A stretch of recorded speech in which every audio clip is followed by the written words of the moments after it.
നമസ്കാരം പ്രിയപ്പെട്ടവരെ, ആദ്യമായിട്ടാണ് കേട്ടോ കാളി അണ്ണൻ എന്ന് പറയുന്ന ഈ RSSകാരനോട് ചെറിയൊരു ബഹുമാനം തോന്നിയത്.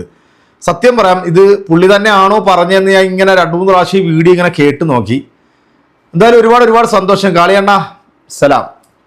കാരണം ഈ കാളിയണ്ണൻ എന്നെ ഒന്ന് ഞെട്ടിക്കാനൊക്കെ നോക്കിയതാ പണ്ട്. നമ്മുടെ അൻസാരി സുഹൈരി ഉസ്താദ് ഒരു സഹോദരിയുടെ വിവാഹവുമായി ബന്ധപ്പെട്ട ഒരു വീഡിയോ ഇട്ടപ്പോഴത്തേക്ക് ഉസ്താദ് പറഞ്ഞിട്ടുള്ള ചില കാര്യങ്ങളുണ്ടായിരുന്നു.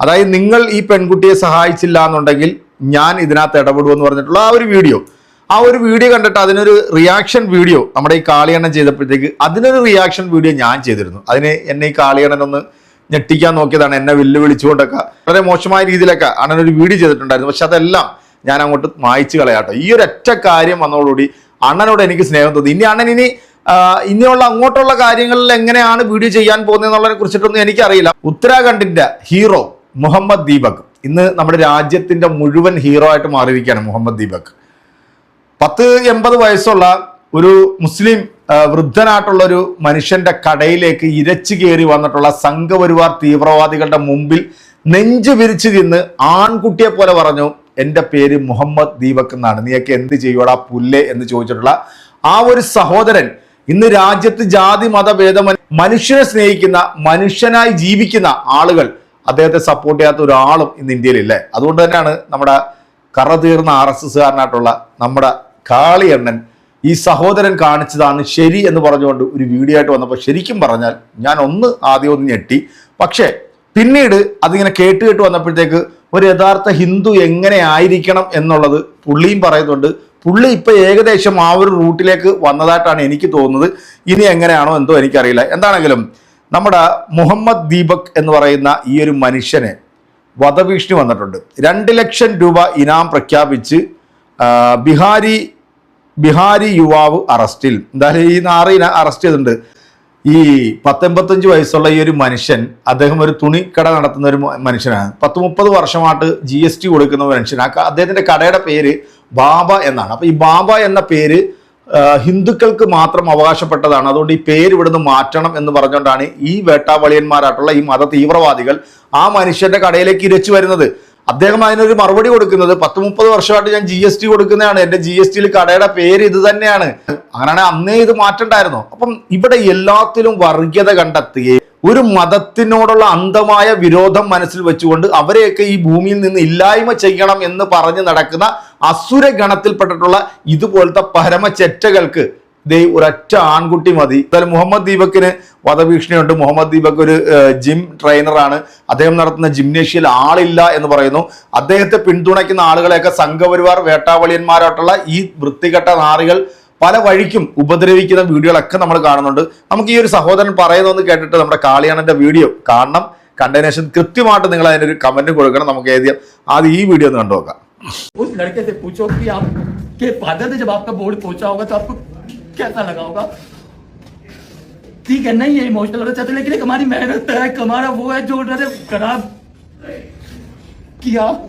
नाम बनाने में जिंदगी लग जाती है. मैंने अपना नाम दिया, रुद्रपुर शहर का नाम रोशन किया मैंने हर जगह जा जाके. मेरी कोई गलती नहीं थी, मैं इंसानियत के लिए खड़ा हुआ. लोग जानते मेरे बारे में बहुत आसान करिए, लेकिन मेरी जिम, मेरी रोजी, मेरी रोटी, जिससे मेरा नाम है, जो मैंने कमाने में जिंदगी लगा दी, आपने उसको 1 मिनट में खराब कर दिया. वो निशान है, वो निशान दाग नहीं है. लोगों के लिए बोर्ड वो निशान है, दाग नहीं है. मैंने आते ही ये कहा, ये जो बोर्ड पे जो स्याही फेंकी गई है, ये सिर्फ एक निशान है जो साफ हो जाएंगे. दाग कभी साफ नहीं होंगे. दाग कैसे साफ होंगे? वो नहीं हो पाएंगे. वो मैंने कभी आज तक दाग आपको नहीं लगा, आपके तो निशान लगे हैं भाई. जितनी भी समस्त इकाइयां, राष्ट्रीय अध्यक्ष पिंकी चौधरी जी हो, सुन भाई दीपक, तेरा दिमाग ठीक करने हिंदू रक्षा दल आ रहा है. और मेरी सभी सनातनी भाइयों से विनती है, कोई किसी बिना संगठन में बटे, कोई किसी बिना ആള് പറഞ്ഞത് ദീപക് എന്ന് പറഞ്ഞ പയ്യുണ്ടായിരുന്നില്ല, ഓർമ്മയില്ല നിങ്ങൾക്ക്? ഒരു വൃദ്ധനായിട്ടുള്ള ഒരു മനുഷ്യനായ ഒരു കൂട്ടം ആളുകൾ എന്തോ കടയുടെ പേരിൻ്റെ പേരിൽ തല്ലാൻ ചെന്നപ്പോൾ മുന്നിൽ നിന്ന് തടുത്ത ഒരു വ്യക്തി ദീപക്. അമ്മ പറയുന്നുണ്ട്, നിന്റെ പേരെന്താ ചോദിക്കുമ്പോൾ എൻ്റെ പേര് മുഹമ്മദ് ദീപക് ആണെന്ന് പറയുന്നുണ്ട്. ആ വ്യക്തിയെ തല്ലാൻ പോണ കാര്യമാണ് ഈ പറയുന്നത്. ഞങ്ങൾ ഇന്ന ഡേറ്റിൽ ഞങ്ങൾ അവനെ പോയി തല്ലും, ഇവിടുത്തെ പോലീസുകാരെ അതിൽ ഇടപെടരുത് എന്ന് ഒരാൾ പറയുന്നത്. ഒരു സംഘടനയുടെ നേതാവ് ഇരുന്ന് പത്രമാധ്യമങ്ങളോട് വാർത്താ സമ്മേളനം നടത്തുകയാണ്. ഇത് തന്നെയല്ലേ പണ്ട് OIC നടത്തിയത്? 15 മിനിറ്റ് കണ്ണടച്ച് കഴിഞ്ഞാൽ അവിടെ എല്ലാത്തിനും തീർക്കാന്ന് പറഞ്ഞാൽ അതേ സ്റ്റേറ്റ്മെന്റ് ആണത്. ഇത് തമ്മിൽ എന്ത് മാറ്റമുള്ളത്? എന്ത് മാറ്റമുള്ളത്? ദീപകിന്റെ കൂടെ നിൽക്കാനേ നിവൃത്തിയുള്ളൂ. കാരണം അവനാണ് ശരി. അവൻ തന്നെയാണ് ശരി, എനിക്ക് സംശയമൊന്നും വേണ്ട. കാരണം നിയമപരമായിട്ട് നമുക്ക് എടുക്കാൻ പറ്റുന്ന പല തീരുമാനങ്ങളുണ്ട്, ഏതൊരു വിഷയത്തിലുണ്ട്. നിയമപരമായിട്ട് തീരുമാനം എടുക്കാൻ പറ്റുന്നില്ലെങ്കിൽ ആ സ്ഥാപനം അല്ലെങ്കിൽ ആ പറഞ്ഞ വിഷയമോ നടത്തിക്കൊണ്ടു പോകുന്നതിൽ തെറ്റില്ല എന്നാണ് അർത്ഥം. ഇന്ത്യക്കൊരു നിയമമുണ്ടല്ലോ, ആ നിയമത്തിലുണ്ടല്ലോ എന്ത് പറ്റും എന്ത് പറ്റില്ല എന്നുള്ളത്. അപ്പോൾ നിയമപരമായിട്ട് പറ്റാത്ത വിഷയത്തിലാണ് ആൾക്കൂട്ട വിചാരണ നടത്തിക്കൊണ്ട് അത് ഒഴിവാക്കാൻ ശ്രമിക്കുക. അവിടെ ഒരു മതിൽ പോലെ നിന്നത് ഹൈന്ദവനായിട്ടുള്ള ഈ ദീപക്കാണ്. ആ മനുഷ്യനെ തല്ലാൻ വിട്ടുകൊടുത്തില്ല. അവൻ മുന്നിൽ കയറി നിന്നു. അവൻ പറഞ്ഞു തല്ലാൻ പറ്റില്ല, തല്ലി ഞങ്ങൾ തിരിച്ചടിക്കുന്നു പറഞ്ഞു. കറക്റ്റാണ്, അവൻ തന്നെയാണ് ശരി. അപ്പോൾ അവൻ്റെ രാഷ്ട്രീയം എന്താണെന്ന് എനിക്കറിയണ്ട, ഒന്നും അറിയണ്ട. അവനൊരു ഹിന്ദു ആണെന്ന് മാത്രം എനിക്കറിയാം. അവനാണ് ഹിന്ദു. ഇപ്പോൾ എൻ്റെ അയൽവാസിയായിട്ടുള്ള കാക്ക മൂപ്പരവിടെ എൻ്റെ കണ്ണുമ്പിലിട്ട് തല്ലാൻ നമ്മൾ സമ്മതിക്കുമോ? ആര് തന്നെ എൻ്റെ സംഘടനയിൽപ്പെട്ട ആളുകൾ തന്നെ ആയാലും പോലും സമ്മതിക്കില്ല. കാരണം എന്താണ്, അത് നമ്മൾ അത്രയും കാലം മുതൽ കണ്ടു വളരുന്ന മനുഷ്യനാണ്. ആ മനുഷ്യന് പ്രശ്നം വരുമ്പോൾ നമ്മൾ നോക്കിക്കോ, നമ്മളെ രാഷ്ട്രീയം വേറെയാണ്, നമ്മുടെ മതം വേറെയാണെന്ന് പറഞ്ഞിട്ട് നമ്മൾ മാറിക്കോ? ഒരിക്കലും മാറിക്കില്ല, തൊടാൻ സമ്മതിക്കില്ല. നമ്മൾ വീണാലേ മെത്ത് കഴിക്കാൻ സമ്മതിക്കുള്ളൂ. അതുവരെ നമ്മൾ തടുത്തുകൊണ്ടിരിക്കും അല്ലേ?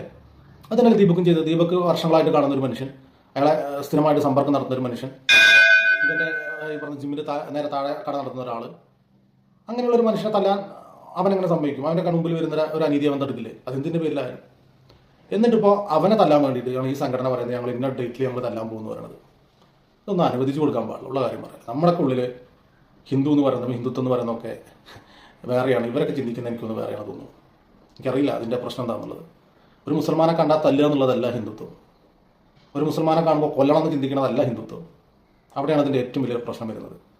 അങ്ങനെ ചിന്തിക്കുന്ന ഹിന്ദുത്വം ഉണ്ടെങ്കിൽ അത് രാഷ്ട്രീയമാണ്, അല്ലാതെ ഹിന്ദുത്വമല്ല. അംഗീകരിച്ചു കൊടുക്കാൻ ഭയങ്കര ബുദ്ധിമുട്ടാണ്. അനീതികൾക്കെതിരെയാണ് നമ്മൾ പോരാടേണ്ടത്. ഓരോ സംഘടനകളും പോരാടേണ്ടത് അനീതികൾക്കെതിരെയാണ്. നീതി നടക്കുന്നില്ലെങ്കിലാണ് അവിടെ പ്രത്യക്ഷപ്പെട്ടുകൊണ്ട് അവിടെ നീതി നടത്താൻ വേണ്ടി ഏതൊരു സംഘടന ശ്രമിക്കേണ്ടത്. പകരം ഒരാളെ കൊല്ലാനോ അല്ലെങ്കിൽ ഒരാളുടെ വയറ്റുപഴപ്പില്ലാണ്ടാക്കാനോ അല്ല ശ്രമിക്കേണ്ടത്. ഇന്ത്യൻ നിയമവ്യവസ്ഥയിൽ ഇതിനൊരു പരിഹാരം കാണാൻ അവർക്ക് കഴിഞ്ഞിട്ടില്ല എങ്കിൽ, അല്ലെങ്കിൽ കഴിയില്ല എന്ന് ഉറപ്പുണ്ടെങ്കിൽ അവർ തടുക്കേണ്ട കാര്യമില്ല. കാരണം അത് തടുക്കാൻ പറ്റുന്ന ഒന്നല്ല. അതിവിടെ ഇന്ത്യയുടെ നിയമത്തിനനുസരിച്ച് ജീവിക്കാൻ പറ്റുന്ന അല്ലെങ്കിൽ കൊണ്ടുപോകാൻ പറ്റുന്ന ഒരു സാഹചര്യമാണെന്നാണ് അർത്ഥം. അപ്പോൾ അതിന് പറ്റാതാകുമ്പോഴാണ് ഇതുപോലെ ആളുകൾ ഇടിച്ചു കയറി വന്ന് അത് ചെയ്യണം ഇത് ചെയ്യണം ഒച്ചമ്പളി ഉണ്ടാക്കുന്നു, പ്രശ്നങ്ങൾ ഉണ്ടാക്കുന്നു. ഇതൊരു കൂട്ടർ മാത്രമൊന്നുമല്ല കേട്ടോ. ഇനി അതിൻ്റെ പേരിൽ നിങ്ങൾ തല്ലുകൂടണ്ട. അവിടങ്ങൾ ഇത് തന്നെയാണ് സ്ഥിരം പരിപാടി. ഒരു കൂട്ടർ ഈ വിഷയം പറയുന്നു, ഒരു കൂട്ടർ മറ്റൊരു വിഷയം പറയുന്നു, ഇത് തന്നെ പരിപാടി. അപ്പോൾ ദീപക് എന്ന് പറയുന്ന വ്യക്തി ആ വൃദ്ധനായിട്ടുള്ള മനുഷ്യന്റെ മുമ്പിൽ നെഞ്ഞും പിരിച്ചു നിന്നു, തൊടാൻ പറ്റില്ല എന്ന് പറഞ്ഞു. അവനാണ് ഹിന്ദു, അവനിലൂടെ ഞാൻ എന്നെ കാണുന്നത്. അല്ലെങ്കിൽ ഞാൻ അവനാണെന്നുള്ള ബോധ്യം എനിക്കുണ്ട്. ഞാൻ തൊടാൻ സമ്മതിക്കില്ല, ഒരുത്തന്നെ തൊടാൻ സമ്മതിക്കില്ല. എൻ്റെ കൂടെ പറപ്പളാണ് ഈ നിൽക്കുന്ന അയൽവാസികളൊക്കെ. ഞങ്ങൾ ഒരുമിച്ച് ഭക്ഷണം കഴിച്ച് അവിടെ കിട്ടുന്നത് ഇവിടെ കിട്ടുന്ന അവിടെയും കൊടുത്ത് വളരുന്ന ആളുകളാണ്. അങ്ങനെയുള്ള ഒരു വ്യക്തിയെ തല്ലാൻ പോയിട്ട് നോക്കാൻ പോലും നമ്മൾ സമ്മതിക്കില്ല. അപ്പോൾ ദീപക് തന്നെയല്ലേ ചെയ്തിട്ടുണ്ടാവുക.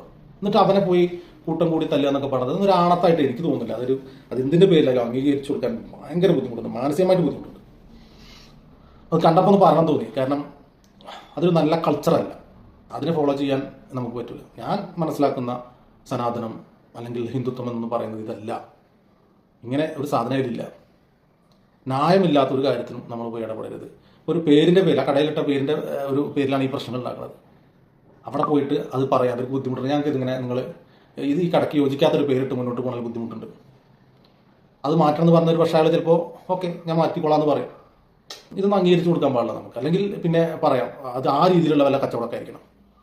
ഇപ്പോൾ കാളിദേവി സ്റ്റോർ എന്ന് പേരിട്ടിട്ട് അവിടെ വ്യഭിചാരം നടത്താൻ നമുക്ക് തടുക്കാം. അത് അംഗീകരിക്കാൻ പറ്റില്ല അല്ലേ? ഇപ്പോൾ ഓം നമ ശിവായ എന്ന് പറഞ്ഞിട്ട് ബീഫ് കച്ചവടം ചെയ്യുകയാണെങ്കിൽ നമുക്ക് തടുക്കാൻ പറ്റും. അത് അംഗീകരിക്കാൻ പറ്റുന്ന വിഷയമല്ല അല്ലേ?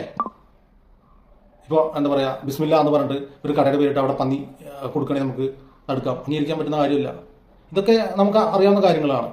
അപ്പോൾ അങ്ങനെ എന്തെങ്കിലുമൊക്കെ മേജറായിട്ടുള്ള കാര്യങ്ങൾ അല്ലെങ്കിൽ അങ്ങനെ എന്തെങ്കിലുമൊക്കെ സീരിയസ് ആയിട്ടുള്ള കാര്യങ്ങളൊക്കെ ആണെങ്കിൽ ഇതൊക്കെ ചുമ്മാ ഒരു വൃദ്ധനെ വെറുതെ ആവശ്യമില്ലാണ്ട് ചെക്കൻ ഹീറോ ആയി. പക്ഷേ ആ ഹീറോ ആയത് അവർക്ക് ആർക്കും ഇഷ്ടമായില്ല എന്നുള്ളതാണ് എൻ്റെ ഒരു വിശ്വാസം.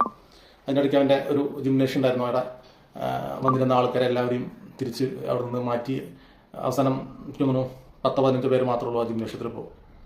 അപ്പോൾ അവനെ ഒരു സാമൂഹികമായിട്ടുള്ള ഒരു ഇടപെടൽ നടത്തിയതിന് ഇല്ലായ്മ ചെയ്യാൻ ശ്രമിക്കുകയാണ്. അതൊരു ഹിന്ദുവിനെ തകർക്കുകയാണ്. ഒരു ഹിന്ദുവിനെ തകർക്കുക എന്ന് പറയുന്നവർ എങ്ങനെയാണ് ഒരു ഹിന്ദുവിനെ നല്ലത് ചെയ്യാൻ തീരുമാനിക്കുക? അവനൊരു ഹിന്ദു അല്ലേ?